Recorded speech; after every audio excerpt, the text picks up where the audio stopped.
when it comes to defending UK citizens in the region, we don't even do it ourselves? We are doing it. We're not, Sir Richard. Assisting. We're allowing US aircraft. We're actively assisting the United States in trying to destroy the Iranian missile. You can already tell where this interview is heading before it even begins. What you're about to watch is a former British ambassador absolutely dismantling Nick Ferrari's aggressive pro-war talking points. And the more Ferrari pushes, the worse it gets for him. Because instead of the usual media shouting match, Sir Richard Dalton calmly tears apart the narrative with facts, diplomacy, and straight-up common sense. And honestly, you can see the frustration building in real time. Before we dive into the full story, comment where you're watching from. And don't forget to like and subscribe so you don't miss the next one. Now let's get into this, because this debate says a lot more about modern politics and media than people realise. Who served as British ambassador to Iran and joins me now. The continuing, and I have to say, widespread criticism of Sir Keir Starmer in many of the newspapers' editorials this morning. Sir Richard, how fair is that criticism in your view? Good morning. It's unfair. There was a viable negotiation which the Israelis and the United States aborted. Secondly, we've caught the Americans on the raw at a time when they're having great difficulty domestically with justifying this war. There is no majority in the United States for this war. There was clear indications from leaders of Congress after the briefing a few days before it was launched that there was no reason shown to them why there was a case for compelling reasons for the United States to go to war at this time. They're now soft-pedaling their regime change justification. They are now preparing their people for a long period of war against what the American people had a hope to expect.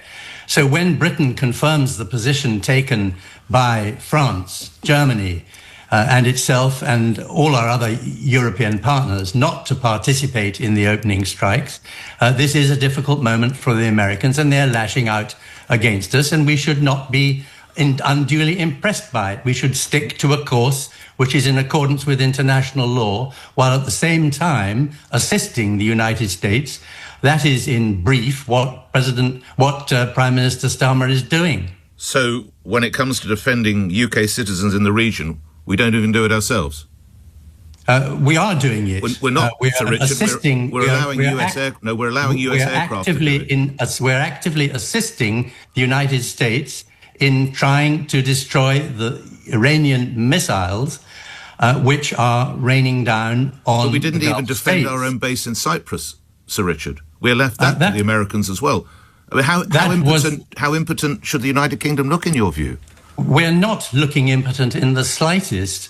That was one small drone which we didn't defend.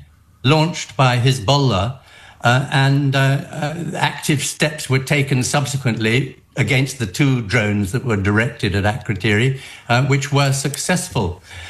So we also have British planes in the skies assisting our partners in the Gulf to defend themselves against Iranian missiles.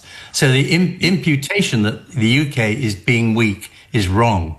When it comes to the Ayatollah, and the now dead Ayatollah, what is it that gives you confidence that negotiations could have proceeded and come to fruition?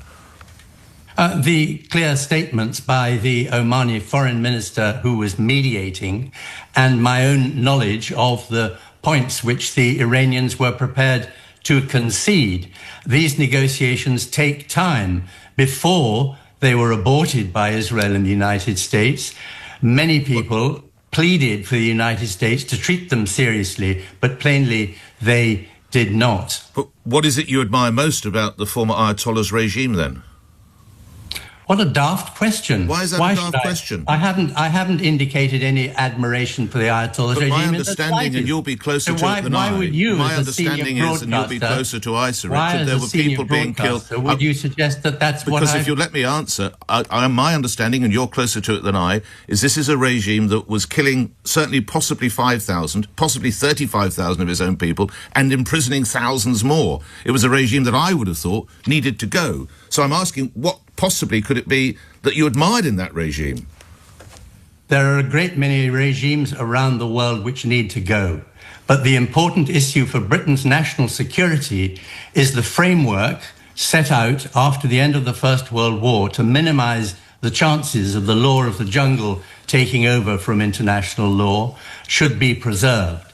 I'm afraid that our right-wingers, including Jeremy Hunt, are forgetting the lessons of the sacrifices of 20th century generations to try and prevent the law of strong powers overwhelming the rights of nations. And as a relatively weak power, United Kingdom security is dependent long-term on re-establishing the rule of law. But now, lastly, we didn't go in with the United States on Vietnam No, indeed. or on Somalia. But I we just didn't wonder- participate in the war of choice against Yemen. It's nothing extraordinary for us to take a different position from the United States. And the people who are panicking about it are the Americans, But I wonder- because it's their domestic political problem, wonder- which they fear we have exacerbated. Lastly, I wonder, Sir Richard, the rules, as you rightly point out, that were established after the First World War, with players such as President Xi, the late Ayatollah, President Putin on the world stage, are those laws still applicable? Laws that came about more than 100 years ago? Oh, come on. 100 years ago, in the course of human history, when human nature is what it is... But obviously we didn't have a Putin, or we didn't have an Ayatollah, or we didn't have a Xi at those times. We have had lots of them in the past, and it is wrong for us to think that just because we face a Trump and a Putin now, the laws which are there to protect small nations should somehow be jettisoned. Okay. The absence of a plan, Starmer was right to point out that.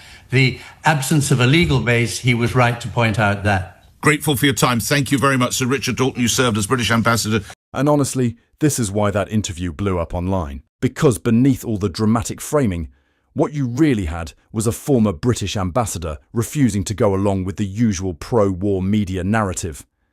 Every time Nick Ferrari tried to push the conversation toward Britain needs to be tougher, the ambassador calmly brought it back to diplomacy, international law, and the real consequences of escalation. And clearly, that wasn't the response Ferrari was looking for. What's interesting is how quickly these debates turn into loyalty tests. If you support negotiations, you're called weak. If you question military action, people act like you're defending bad regimes. It's the same cycle every single time. And this is part of a much bigger political shift happening right now. Over the last few years, American-style culture war politics has started spilling heavily into the UK media space.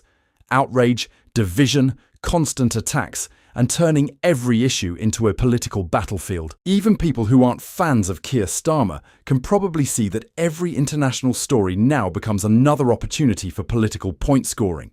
But what made this interview stand out was simple. The ambassador stayed calm, stuck to facts, and refused to get dragged into the outrage. And honestly, that's why so many people are sharing this clip. Let me know your thoughts in the comments below. And if you enjoyed this breakdown, don't forget to like, subscribe, and turn on notifications so you never miss the next video.